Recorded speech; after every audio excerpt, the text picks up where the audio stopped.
just guys moving the ball and making smart decisions, and everybody being locked in. It was a really solid effort. Obviously, it wasn't a fair fight, with their guys being out.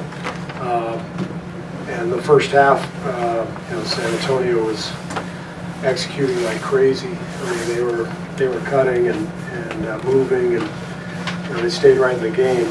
And that last 2-minute stretch of the second quarter gave us some breathing room, and then I think just reality kind of set in terms of the talent disparity with their guys being out. We kind of wore them down, but it's important on a night like tonight when the other team's best couple of players aren't out there, and actually 3 starters. You got to stay focused, and I was happy that our guys did that.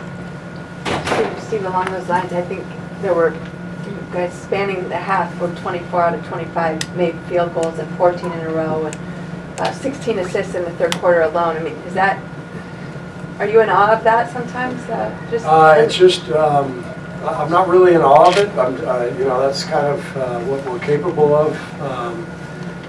And when things are really going and we're shooting the ball like that, then those assist totals are going to climb, especially if we're, as I said, making good decisions and just coming down and making the simple play. Hey, Coach, you have such a great relationship with Greg Popovich. How much fun is it going up against his teams, even when they don't have their full complement of stars? I mean, just the challenge of what he does and playing against that kind of system.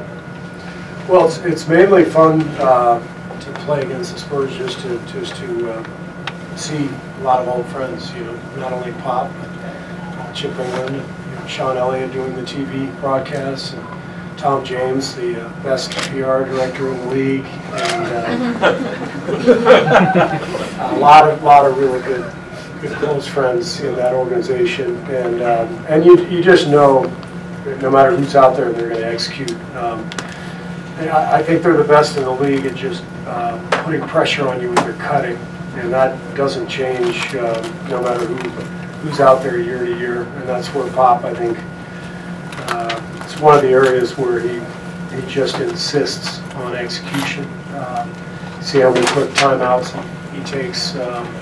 He's always holding them to a certain standard, and that's why they've been great for 2 decades.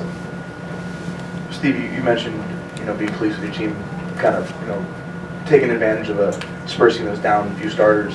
What does it take, from a coaching perspective, to get your guys to not play down to that level? It happened a little bit against the Lakers over the weekend. There's a reminder before the game.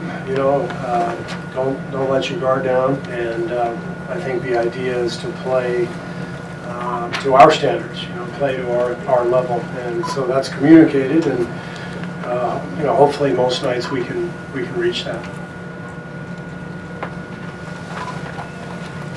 So what do you think of Kevin's ferocious first quarter there? I thought he was spectacular. His first 2 threes just had beautiful arc. You could just see how soft his shot was right from the outset, and he played a beautiful all-around game. Just the rebounding, the passing, no turnovers. Defensively, he was getting in passing lanes, and I thought Kevin set a great tone for us right from the beginning.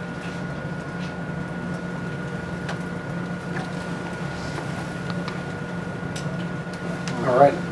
Just one last question about DeMarcus got to the free throw line, I think 15 times tonight. Yeah. A lot of opportunities inside.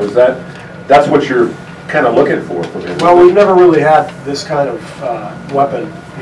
We've obviously had a lot of great talent here over the last few years, last 4 or 5 years. We've never had a guy who's that powerful near the rim. And 13 trips to the free throw line and less than 17 minutes playing time. And he's just, what makes DeMarcus special is he's powerful, but he's also got great touch with the basketball as a shooter, as a passer, as a ball handler. He's got a great feel for the game. He sees the game, and he's got a really high IQ on the floor. That's why he fits in so well with our other guys. Thanks a lot. Great, thank you, appreciate that. Some guys in here shortly.